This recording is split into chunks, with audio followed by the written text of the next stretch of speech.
किस भारतीय सुधारक को विधवा पुनर्विवाह के अधिनियम का श्रेय दिया जाता है, जिनके सुझाव पर 1856 में ब्रिटिश अधिकारियों ने इसकी अनुमति देते हुए एक कानून पारित किया गया? वह विधवा पुनर्विवाह एक्ट 1856 है। पंडित भीमसेन जोशी का संबंध किससे है? तो यह किराना घराना से संबंध रखते हैं। ठीक है। बैडमिंटन खिलाड़ी पीवी सिंधु ने किन वर्षों में ओलंपिक पदक जीता था? तो यह 2016 रियो ओलंपिक में सिल्वर पदक जीते थे। 1774 में कोलकाता में स्थापित सुप्रीम कोर्ट के प्रमुख न्यायाधीश कौन थे? तो 1774 में उनका उस समय एलिजा एम्पे थी। 1773 रेगुलेटिंग एक्ट के तहत उनका स्थापना किया गया था। उस समय गवर्नर वॉरेन हेस्टिंग्स थे। ठीक है। संविधान की मूल संरचना को प्रभावित किए बिना संविधान के किसी भी भाग में कौन संशोधन कर सकता है? तो यह बताया गया था केशवानंद भारती केस में कि यह संविधान के मूल ढांचा में परिवर्तन नहीं किया जा सकता, लेकिन संशोधन किया जा सकता है। वो मूल ढांचा छोड़कर वो संशोधन किया जा सकता है बाकी संविधान मौलिक अधिकार में। राज्यसभा सदस्य सोनल मानसी और भरतनाट्यम की प्रख्यात नृत्यांगना है। सोनल मानसी ओडिसी और भरतनाट्यम दोनों नृत्य करती है।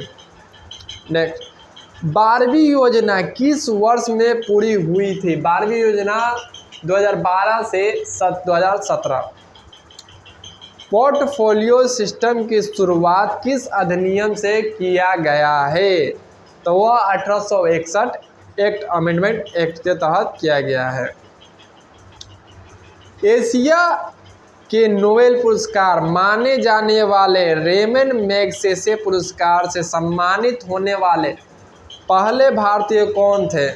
तो पहले भारतीय वो विनोबा भावे थे। यह व्यक्तिगत सत्याग्रह चलाए थे। ठीक।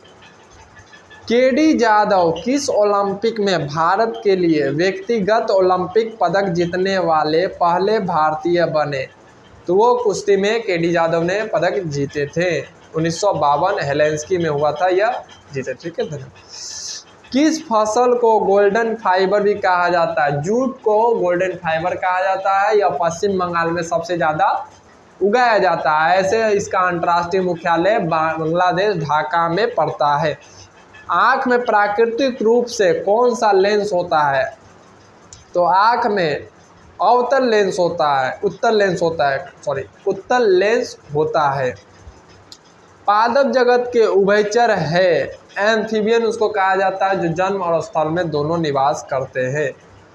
पश्चिमी घाटों की सबसे ऊंची चोटी कौन सी है? अनायमुडी है, जो केरल में स्थित है, जो 26-35 मीटर ऊंचाई है उसकी। किसने तानसेन को मियाँ की उपाधि दिया था? तो मियाँ की उपाधि तानसेन को अकबर ने दिया था। किस घटना के बाद महात्मा गांधी ने असहयोग आंदोलन वापस ले लिया था? तो 5 फरवरी 1922 चौरा चौरी कांड गोरखपुर में हुआ था। इसी कारण वो बंद कर दिए थे। किस भौतिक वैज्ञानिक को विकिरण परिघटना में व्यापक शोध तथा पोलोनियम और स्टेडियम की खोज के लिए जाना जाता है? तो वह मैडम क्यूरी को 2 बार नोबेल प्राइज को फिजिक्स और केमिस्ट्री दोनों का नोबेल प्राइज प्राप्त हो गया है। ठीक है। भारत के राष्ट्रपति के चुनाव में विवाद याचिका किसमें दायर की जा सकती है? तो आर्टिकल नंबर 74 है, जो आप विवाद सुप्रीम कोर्ट के या राष्ट्रपति के विवाद में सुप्रीम कोर्ट जा सकते हैं। Next question, my country my law Bharat के किस पूर्व उप प्रधानमंत्री की आत्मकथा है? तो यह उप प्रधानमंत्री लाल कृष्ण आडवाणी की यह आत्मकथा है। इनको अभी हाल में भारत रत्न दिया जा रहा है। 1956 में कांग्रेस और मुस्लिम लीग ने किस ऐतिहासिक समझौते पर हस्ताक्षर किए हैं? तो लखनऊ अधिवेशन 1916 में अंबिका चरण मजमूदार उस समय अध्यक्ष थे, उसी समय हुआ। भारत के आज का लास्ट क्वेश्चन, भारत की आकस्मिकता निधि का संचालन किसके द्वारा किया जाता है? तो आकस्मिक निधि का संचालन राष्ट्रपति के द्वारा किया जाता है। यह आज का लास्ट क्वेश्चन। ऐसे ही वीडियो के लिए बने रहे डेली। धन्यवाद।